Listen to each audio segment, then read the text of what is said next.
grow the farm up.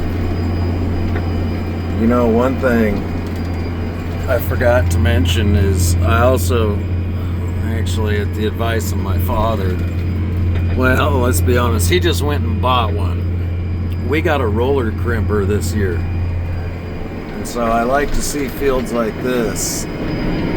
This is what most of my fields look like with this cover crop. Watch that video I put out the other day, and you know, part of it is the cover crop. That stuff was planted later, and it's coming up late, and it's just behind. The stuff was planted earlier. It looks nice. It's really nice. It didn't really come up on camera very well too. I think it's because it's going so fast. Try to slow down a little bit, but that is really a nice. That field, you know, it's starting to fill in and look like a lawn. So I've got a roller crimper this year, and the thinking is on fields like this, which is, you know, like 80% of my acres, the cover crop fill-in is pretty uniform. And what you'll do then is I'm hoping to save one whole herbicide application, which I've already cut back by half. So if I can save another one, I mean, I'm down to almost not spraying or just one post-emerge treatment, really just to catch those dang palmer escapes, because there's not, you know, nothing you can do about that. You just gotta spray the palmer. I mean, it's really what most guys are spraying for. Heck, we'd let some of these weeds go, folks, but those palmers are just, it's another nice thing about cover crops. And you know, the first thing that I figured out about cover crops when I got started decades ago was it prevented the soil crusting issue I had been dealing with for so many years in my full till, and especially my ridge till system, where you'd go out and plant, and behind the planter you'd leave black dirt, then you'd get 70-mile-an-hour winds and sun, and it'd form a half-inch crust, and your corn would struggle to push through it. It would start leafing out under the surface. And a lot of us were in ridge till can remember that. In this area, it's pretty sure it's an issue everywhere, but in my full tillage fields, it's still an issue. But the thing I noticed is that the cover crop prevents the soil surface from crusting. And I told myself right then and there that if it does absolutely no other good, that is worth something unto itself. And then I figured out that soil is just screaming for carbon, and watch my organic matters go up like quite a bit over the first 5-6 years. I've been trying to build organic matter every way I could, and you know, you're not going to do it with biomass on the surface.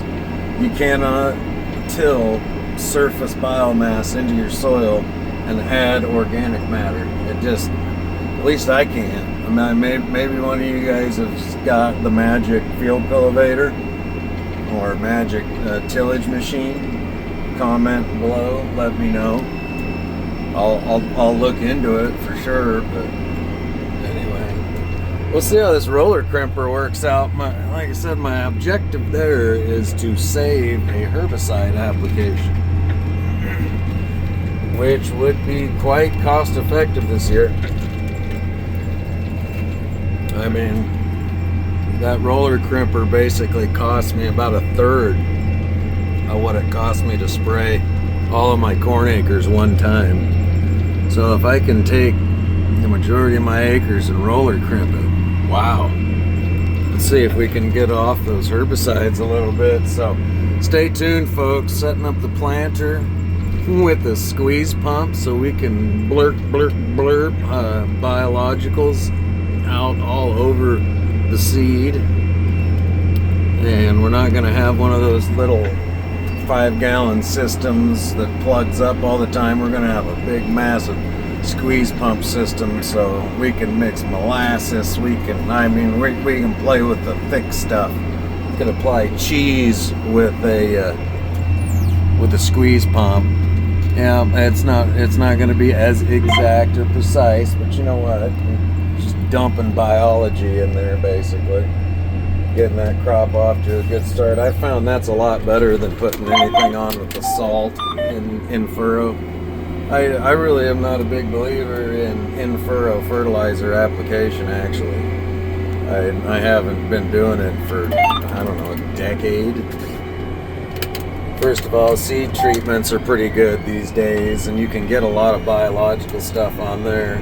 I use Myco Seed Treat, Mycorrhiza fungi, which is a dry planter box mix.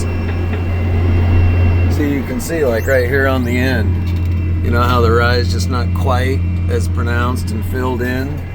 You can see that corner too, because we irrigated. You know, we're in a real drought. We were in a drought last fall. We did catch a couple rains late that germinated all the rye on the corners, and it's coming along. It's just a little bit behind. And any fields that didn't get irrigated because of early freezing temperatures, you know, they didn't fill in quite as nicely. But this one sure did fill in, just roller crimper beautiful. So we'll see. We shall see. Stay tuned. It's going to be an interesting and fun year. We're going to try some stuff and see if we can't make $4 corn pay. Grow the farm up.